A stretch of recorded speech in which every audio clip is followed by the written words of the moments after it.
చందమామ కథ. గర్వించిన మేకలు. ఒక ఊళ్ళో ఒక కాపు.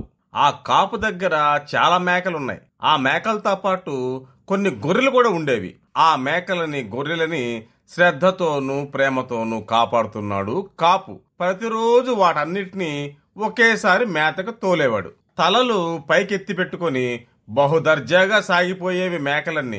గొర్రెలు మాత్రం తలలు ఉంచుకొని మెల్లగా నడిచిపోయేవి. అవి వినయంగా ఉండడం చేత గొర్రెలంటే దర్జా తెలియని మూర్ఖపు జంతువులుగా ఎంచి యావగించుకునేవి మేకలు. మేము బలవంతులం, మా బలగం పెద్దది, మేము తల పైకెత్తి టీవీతో నడవగలం. ఈ గొర్రెలు చూడబోతే ఆట్టే లేవు. పైగా అవి అవమానంతో ఎప్పుడు తలదించుకునే ఉంటాయి. ఈ గొర్రెలకు మాకు పోలికెక్కడా? మా మధ్య దోస్తీ కుదరదు అంటుండేవి మేకలు. ఆహారం కావాల్సి వస్తే మేకలు ఎత్తైన పొదల నుంచి ఆకులు తుంపేవి. అందకపోతే ఒకప్పుడు వెనక్కాళ్ల మీద నుంచొని మరీ ఆకుల్లాగి తినేవి. ఆ మొక్కలకు ముళ్ళున్నా సరే పౌరుషం కొద్దీ లక్ష్య పెట్టేవి కాదు మేకలు. గొర్రెలకు మాత్రం ముళ్ళంటే తగని అసహ్యం. అవి భూమి మీద దొరికే మెత్తటి పసిరిక మేసి అంతటితోనే సంతృప్తి పడేవి. గొర్రెలు ఎప్పుడు తలలు ఉంచుకునే ఉంటాయి.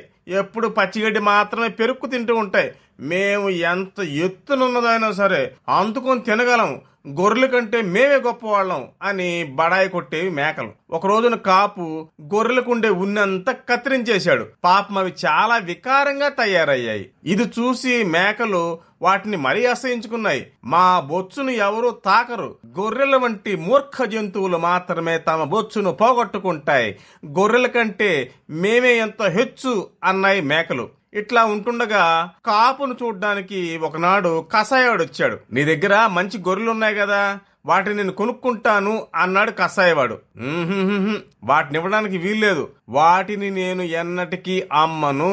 పాపం అవి నాకెంత ఉపయోగపడతాయనుకుంటున్నావు? అవి లేకుంటే నాకు ఒక్క నిమిషం కూడా గడవదు.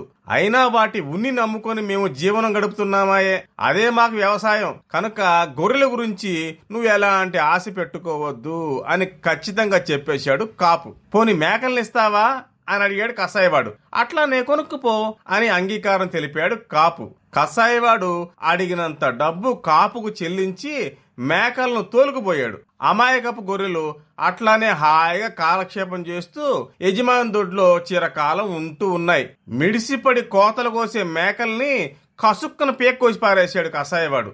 అందుకనే మనిషికైనా పశువుకైనా గర్వం కూడని గుణమని, వినయం గొడుగులా కాపాడుతుందని అంటారు పెద్దలు.